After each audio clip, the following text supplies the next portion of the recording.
This has been a day that I know you dreamed of your whole life, and we're all so happy to be here to make that dream come true. And now here we are on this beautiful day, celebrating the fact that Rebecca has found someone who loves her just as fiercely as I do, and that is saying something. Isaac, you're officially a part of the chaos now, and trust me, it's fun. For those of you that may not know, Rebecca is 10 years younger than me, and that kind of age gap doesn't come without its challenges. It was hard for me in the beginning to relate to someone with such a huge age difference, especially during my douchey teenage years. It wasn't until I moved away to Colorado and started my career and her graduating college that I started to see hints of the woman that she would eventually become. As time went on, we both hit a little bit of a reset, started fresh, and learned how to build a better and more meaningful relationship. Today, I can honestly say that Rebecca is one of my all-time favorite human beings. She is an intelligent, outgoing, lively, funny, successful, and determined young woman, and it means the world to me that we have the relationship that we do now. So to my brother Isaac, you were one of my anchors growing up in life. We may have had our sibling differences. You couldn't have been a better big brother. You were always there for me whenever I needed advice and wisdom. I have had the absolute privilege of being Rebecca's partner in crime since we were 11 years old. That's nearly 2 decades of chaos, laughter, and experiencing a lot of life's firsts together. My wife Rochelle and I first met Isaac right after Rebecca and he both moved in together, and I was unsure how to handle the situation of the first meeting. Should I be the tough and protective mafioso big brother, or should I be the chill, laid-back Colorado dude guy? Well, I can tell you within the first 15 minutes, I didn't have to be either of those things. Mr. Smith here from minute one has been nothing but a respectful, engaging, witty, genuinely warm, and loving human being to me and my wife and each member of my family. Today we are gathered in the sight of family and friends to bless the new union of this wonderful couple we see before us. However, when I sat down and really considered the whole concept of marriage, I realized that it's not quite so simple. How can you begin to quantify all of the beautiful, difficult, and emotional moments two people can have together over the course of decades? As I pondered this, I was listening to a little jazz in the background from the new record player that my lovely wife got me for Christmas.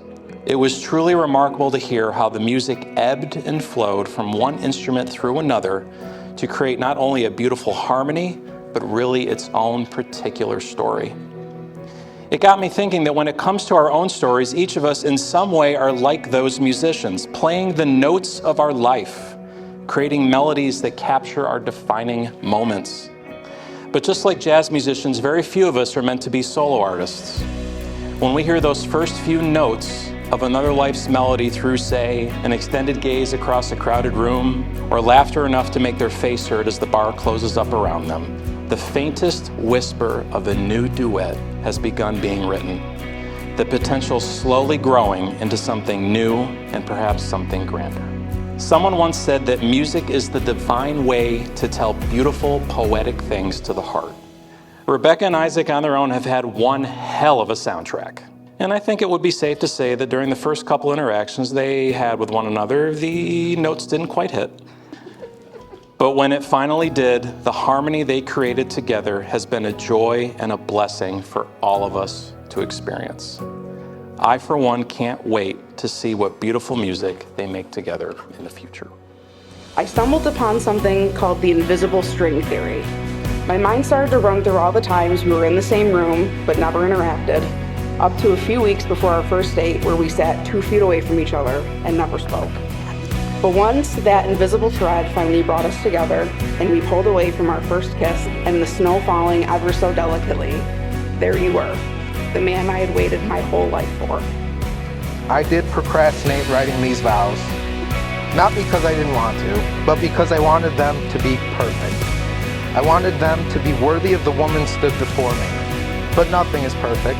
Yet with all of life's imperfections, we can strive every day to be the best versions of ourselves. And I can say there is no version of myself who could do so without you. Falling for you wasn't falling at all. It was walking into a house and finally feeling that I was home. Life in all its absurd and eccentric forms is not meant to be taken so seriously. Find and keep love and the laughter, and you will discover the joy and happiness of your new and beautiful marriage. So let's raise our glasses to the incredible couple and the history that brought them here, and to the future that they'll build together.